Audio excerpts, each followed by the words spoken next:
قوم عاد کی سرکشی اور مخالفت بڑھتی ہی رہی اور ان پر آفتاب سے زیادہ روشن دلائل و نصائح کا مطلق اثر نہ ہوا، اور وہ حضرت ہود علیہ السلام کی تکذیب و تضلیل کے اور زیادہ درپے ہو گئے اور نعوذ باللہ مجنوں اور خبطی کہہ کر اور زیادہ مذاق اڑانے لگے اور کہنے لگے، اے ہود، جب سے تو نے ہمارے معبودوں کو برا کہنا اور ہم کو ان کی عبادت سے باز رہنے کے لیے تلقین کرنا شروع کیا ہے، ہم دیکھتے ہیں اس وقت سے تیرا حال خراب ہو گیا ہے اور ہمارے خداؤں کی بد دعا سے تو پاگل و مجنون ہو گیا ہے۔ تو اب ہم اس کے علاوہ تجھ کو اور کیا سمجھیں؟ ان کو اپنی اس گستاخانہ جرأت و تہمت سے یہ خیال ہو چلا تھا کہ اب کوئی شخص حضرت ہود علیہ السلام کی طرف دھیان نہ دے گا اور ان کی باتوں کو توجہ سے نہ سنے گا۔ حضرت ہود علیہ السلام نے یہ سب کچھ نہایت ضبط و صبر سے سنا اور پھر ان سے یوں مخاطب ہوئے، میں خدا کو اور تم سب کو گواہ بنا کر سب سے پہلے یہ اعلان کرتا ہوں کہ میں اس اعتقاد سے قطعاً بری ہوں کہ ان بتوں میں یہ قدرت ہے کہ مجھ کو یا کسی کو یا کسی قسم کی بھی کوئی برائی پہنچا سکتے ہیں۔ اس کے بعد تم کو اور تمہارے ان معبودان باطل کو چیلنج کرتا ہوں کہ اگر ان میں ایسی قدرت ہے تو وہ مجھ کو نقصان پہنچانے میں جلدی سے اقدام کریں۔ میں اپنے اللہ کے فضل و کرم سے صاحب عقل و خرد ہوں، فراست و قیاست کا مالک ہوں اور حکمت و دانائی کا حامل ہوں۔ میں تو صرف اپنے اس خدا ہی پر بھروسہ کرتا اور اسی پر وثوق رکھتا ہوں جس کے قبضہ قدرت میں کائنات کے تمام جانداروں کی پیشانیاں ہیں اور جو حیات و ممات کا مالک ہے۔ وہ ضرور میری مدد کرے گا اور ہر نقصان پہنچانے والے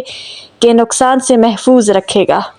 آخر حضرت ہود علیہ السلام نے ان کی مسلسل بغاوت و سرکشی کے خلاف یہ اعلان کر دیا کہ اگر عاد کا رویہ یہی رہا اور وہ حق سے اعراض و روگرانی کی روش میں انہوں نے کوئی تبدیلی نہ کی اور میری پند و نصائح کو گوش دل سے نہ سنا، تو میں اگرچہ اپنے مفعود خدمت کے لیے ہر وقت چست کمر اور باہمت ہوں، مگر ان کے لیے ہلاکت یقینی ہے۔ اللہ تعالیٰ عنقریب ان کو ہلاک کر دے گا اور ایک دوسری قوم کو زمین کا مالک بنا کر ان کی جگہ قائم کر دے گا، اور بلا شبہ وہ اللہ تعالیٰ کو ذرا برابر بھی نقصان نہیں پہنچا سکتے۔ وہ تو ہر شے پر قادر و مسلط اور ہر شے کا حافظ و نگہبان ہے اور تمام کائنات اس کے ید قدرت میں مسخر ہے۔ اے قوم، اب میں سمجھ اور عقل و ہوش سے کام لے، قوم نوح کے حالات سے عبرت حاصل کر اور خدا کے پیغام کے سامنے سر نیاز جھکا دے، ورنہ قضاء و قدر کا ہاتھ ظاہر ہو چکا ہے اور بہت قریب ہے وہ زمانہ کہ تیرا یہ سارا غرور و گھمنڈ خاک میں مل جائے گا اور اس وقت ندامت سے بھی کوئی فائدہ نہ ہوگا۔ حضرت ہود علیہ السلام نے بار بار قوم عاد کو یہ بھی باور کرایا کہ میں تمہارا دشمن نہیں ہوں، دوست ہوں، تم سے زد و سیم اور ریاست کا طالب نہیں ہوں، بلکہ تمہاری فلاح و نجات چاہتا ہوں۔ میں اللہ تعالیٰ کے پیغام کے بارے میں خائن نہیں بلکہ امین ہوں، وہی کہتا ہوں جو مجھ سے کہا جاتا ہے، جو کچھ کہتا ہوں قوم کی سعادت اور حسن حال و مال کے لیے کہتا ہوں، بلکہ دائمی و سرمدی نجات کے لیے کہتا ہوں۔ تم کو اپنی ہی قوم کے ایک انسان پر خدا کے پیغام نازل ہونے سے اچھا نہیں ہونا چاہیے، کیونکہ یہ قدیم سے خدا کی سنت جاریہ ہے کہ انسانوں کی ہدایت و سعادت کے لیے انہی میں سے ایک شخص کو چن لیتا اور اپنا رسول بنا کر اس سے خطاب کرتا ہے اور اپنی مردیات و نامردیات سے اس کی معرفت اپنے بندوں کو مطلع کرتا ہے۔ اور ہر فطرت کا تقاضا بھی تو یہی ہے کہ کسی قوم کی رشد و ہدایت کے لیے ایسے شخص کا ہی انتخاب کیا جائے جو بول چال میں انہی کی طرح ہو، ان کے اخلاق و عادات کا واقف و دانا ہو، ان کے خصوصی امتیازات سے آشنا اور انہی کے ساتھ زندگی گزارتا رہا ہو کہ اس سے قوم مانوس ہو سکتی ہے اور وہی ان کا صحیح ہادی مشفق بن سکتا ہے۔ قوم عاد نے جب یہ سنا تو وہ عجیب حیرت میں پڑ گئے، ان کی سمجھ میں نہ آیا کہ ایک خدا کی پرستش کے کیا معنی ہیں۔ وہ غم و غصہ میں آ گئے کہ کہ کس طرح ہم باپ دادا کی ریت بت پرستی کو چھوڑ دیں۔ یہ تو ہماری اور ہمارے باپ دادا کی سخت توہین ہے۔ ان کا غیظ و غضب بھڑک اٹھا کہ ان کو کافر اور مشرک کیوں کہا جاتا ہے جبکہ وہ بتوں کو خدا کے سامنے اپنا شفیع مانتے ہیں۔ ان کے نزدیک حود علیہ السلام کی بات مان لینے میں ان کے معبودوں اور بزرگوں کی توہین و تحقیر تھی جن کو وہ خدائے اکبر کی بارگاہ میں اپنا وسیلہ اور شفیع مانتے تھے، اور اسی کے لیے ان تصویروں اور مجسموں کو پوجتے تھے کہ وہ خوش ہو کر ہماری سفارش کریں گے اور عذاب الہی سے نجات دلائیں گے۔ آخر وہ شعلے کی طرح بھڑک اٹھے اور حضرت حود علیہ السلام سے بگڑ کر کہنے لگے، تو نے ہم کو اپنے خدا کے عذاب کی دھمکی دی اور ہم کو اس سے یہ کہہ کر ڈرایا۔ سورہ شعراء میں ذکر ہے، تمہارے اوپر بڑے دن کے عذاب آنے سے ڈرتا ہوں کہ کہیں تم اس کے مستحق نہ ٹھہر جاؤ۔ تو اے حود، اب ہم سے تیری روز روز کی نصیحتیں نہیں سنی جاتی، ہم ایسے ناصح و مشفق سے باز آئے۔ اگر تو واقعی اپنے قول میں سچا ہے تو وہ عذاب جلد لے کے آ، ہمارا تیرا قصہ پاک ہو۔ سورہ اعراف میں بیان ہے، پس لا تو ہمارے پاس اس شے کو جس کا تو ہم سے وعدہ کرتا ہے اگر تو واقعی سچوں میں سے ہے۔ حضرت حود علیہ السلام نے جواب دیا کہ اگر میری مخلصانہ اور صادقانہ نصائح کا یہی جواب ہے تو بسم اللہ، اور تم کو عذاب کا اگر اتنا ہی شوق ہے تو بھی کچھ دور نہیں۔ بلا شبہ تمہارے پروردگار کی جانب سے تم پر عذاب و غضب آ پہنچا۔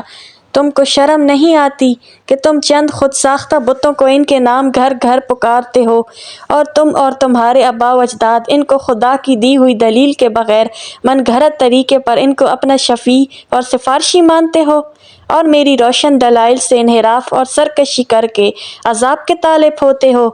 اگر ایسا ہی شوق ہے تو اب تم بھی انتظار کرو اور میں بھی انتظار کرتا ہوں کہ وقت قریب آ پہنچا۔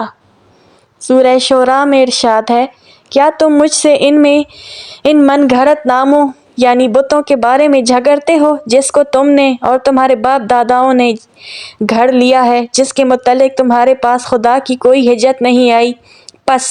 اب تم عذاب الہی کا انتظار کرو، میں بھی تمہارے ساتھ انتظار کرتا ہوں۔ الحاصل قوم عاد کی انتہائی شرارت و بغاوت اور اپنے پیغمبر کی تعلیم سے بے پناہ بغض و انار کی